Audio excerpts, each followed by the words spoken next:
ആധാർ കാർഡിൽ പുതിയ മാറ്റങ്ങൾ കൊണ്ടുവരാൻ unique identification authority of India ഉടമയുടെ ഫോട്ടോയും QR കോഡുമുള്ള പുതിയ ആധാർ കാർഡ് നൽകുന്നതിനെക്കുറിച്ചാണ് ആലോചിക്കുന്നത്. വ്യക്തികളുടെ ഡാറ്റ ദുരുപയോഗം ചെയ്യുന്നത് തടയാനും നിലവിലെ നിയമത്തിന് വിരുദ്ധമായ ഓഫ്ലൈൻ വെരിഫിക്കേഷൻ രീതികൾ നിരുത്സാഹപ്പെടുത്തുന്നതിനുമാണിത്. ആധാറിനായുള്ള പുതിയ ആപ്പിനെക്കുറിച്ചുള്ള ഓൺലൈൻ കോൺഫറൻസിലാണ് ഇക്കാര്യം ഉദ്യോഗസ്ഥർ വ്യക്തമാക്കിയത്. ഹോട്ടലുകൾ, ഈവന്റ് സംഘടനകൾ തുടങ്ങിയ സ്ഥാപനങ്ങളുടെ ഓഫ്ലൈൻ വെരിഫിക്കേഷൻ നിരുത്സാഹപ്പെടുത്തുന്നതിനും ആധാർ ഉപയോഗിച്ചുള്ള പ്രായപരിശോധന പ്രക്രിയ മെച്ചപ്പെടുത്തുന്നതിനുമായി ഡിസംബറിൽ ഒരു പുതിയ നിയമം അവതരിപ്പിക്കുന്നത് അതോറിറ്റി പരിഗണിക്കുന്നുണ്ട്. വ്യക്തികളുടെ സ്വകാര്യത നിലനിർത്തിക്കൊണ്ട് ആധാർ ഉപയോഗിച്ചുള്ള പ്രായപരിശോധന പ്രക്രിയ മെച്ചപ്പെടുത്തുന്നതിനാണ് ഇത്. കാർഡിൽ ഒരുപാട് വിശദാംശങ്ങൾ ആവശ്യമുണ്ടോ എന്നാണ് ആലോചിക്കുന്നത്. കാർഡിൽ ഒരു ഫോട്ടോയും QR കോഡും മാത്രമേ ആവശ്യമുള്ളൂ.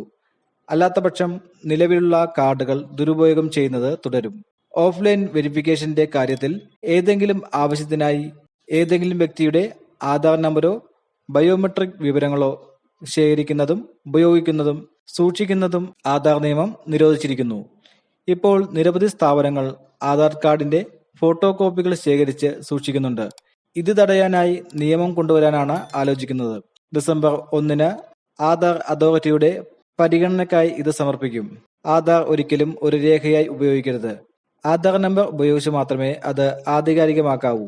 അല്ലെങ്കിൽ QR കോഡ് ഉപയോഗിച്ച് ഉറപ്പാക്കണം. അല്ലെങ്കിൽ വ്യാജരേഖയാകും.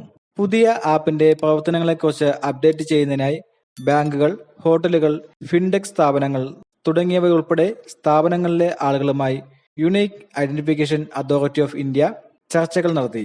പുതിയ ആപ്പിൽ ഉപയോക്താക്കൾക്ക് അവരുടെ വിലാസവും മറ്റും അപ്ഡേറ്റ് ചെയ്യാനും മൊബൈൽ ഫോൺ ഇല്ലാത്ത മറ്റ് കുടുംബാംഗങ്ങളെ അതേ ആപ്പിൽ ചേർക്കാനും കഴിയും. ഡിജി യാത്ര ആപ്പ് നടത്തുന്ന ആധാർ പരിശോധന പോലെയായിരിക്കും പുതിയ ആപ്പും പ്രവർത്തിക്കുക. ഇത്തരം ഉപകാരപ്രദമായ വിവരങ്ങൾ നിങ്ങൾ മറ്റുള്ളവരിലേക്ക് കൂടി ഷെയർ ചെയ്തു കൊടുക്കുവാനും ഈ ചാനൽ സബ്സ്ക്രൈബ് ചെയ്ത് കാണുവാനും മറക്കാതിരിക്കുക.